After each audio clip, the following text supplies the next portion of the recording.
जय हिंद दोस्तों, कैसे हो आप सभी। मैं धर्मवीर आपका स्वागत करता हूं डिफेंस पाथ यूट्यूब चैनल पर। Today we will talk about benefits of NCC. NCC के आपके जीवन में क्या क्या फ़ायदे हैं और एनसीसी आपके करियर लाइफ में आपको कैसे मदद करती है।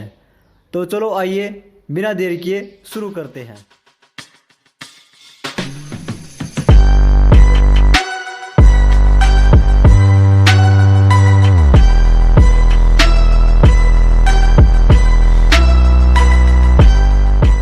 जब कोई एनसीसी कैडेट एनसीसी में अपने 3 साल पूरे करता है तो उसके पास केवल सी सर्टिफिकेट ही नहीं होता, बल्कि उसके अंदर कुछ ऑफिसर लाइक क्वालिटी भी डेवलप हो चुकी होती है, जैसे कि leadership skill, communication skill, effective intelligence, power of expression, speed of decision, initiative, sense of responsibility. ये जो सभी ऑफिसर लाइक क्वालिटीज़ हैं, ये एक एनसीसी कैडेट के अंदर पहले से ही डेवलप कर दी जाती हैं।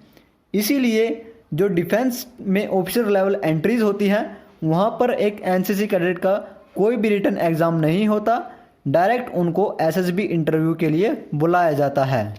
अगर आप एक नॉर्मल लड़के और एनसीसी कैडेट की पर्सनैलिटी को देखोगे तो आप आसानी से उनकी पर्सनैलिटी में डिफरेंस कर सकते हो, क्योंकि जो एक एनसीसी कैडेट होता है उसकी पर्सनैलिटी बिल्कुल डेवलप हो चुकी होती है। अगर हम करियर लाइफ के बारे में बात करें तो जो डिफेंस में ऑफिसर लेवल एंट्री होती है, वहाँ पर आपको कोई भी रिटन एग्ज़ाम नहीं होता। जैसे कि मैंने आपको पहले ही बताया, वहाँ पर आपको डायरेक्ट एसएसबी के लिए बुलाया जाता है। आर्मी में अगर हम देखें तो आपकी 100 सीट जो है वो रिजर्व रहती हैं ओटीए में।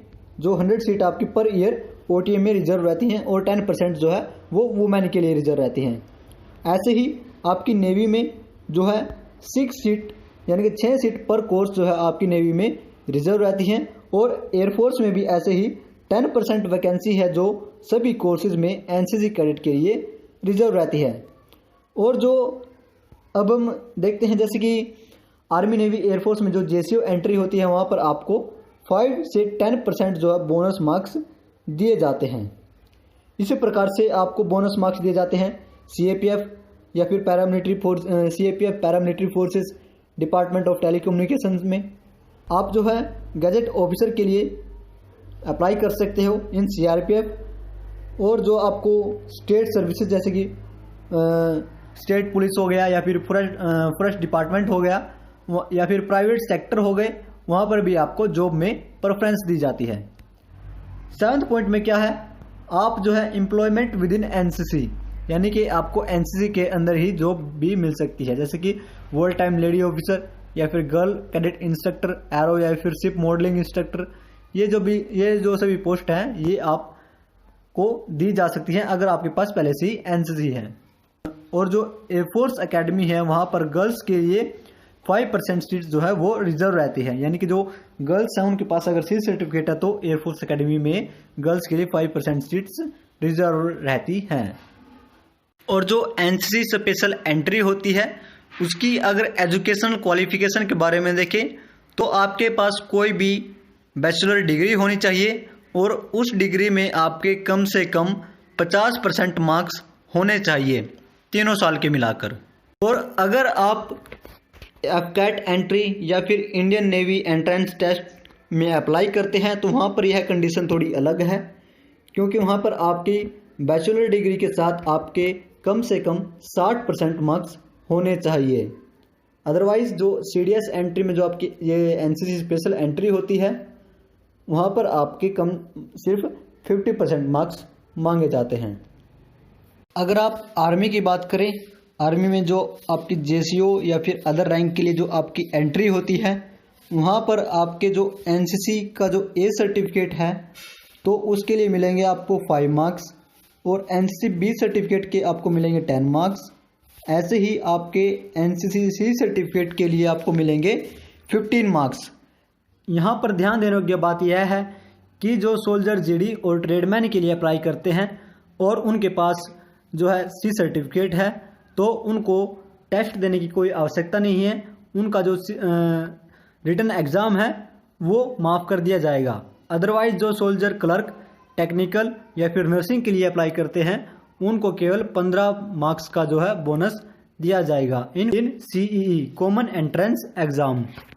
इसी प्रकार से जो आपका एयरफोर्स में XY ग्रुप का एग्ज़ाम होता है या फिर नेवी में SSR AA का एग्ज़ाम होता है, वहाँ पर आपको NCC A सर्टिफिकेट के 2 मार्क्स, B सर्टिफिकेट के 3 मार्क्स और C सर्टिफिकेट के आपको 5 मार्क्स दिए जाएंगे।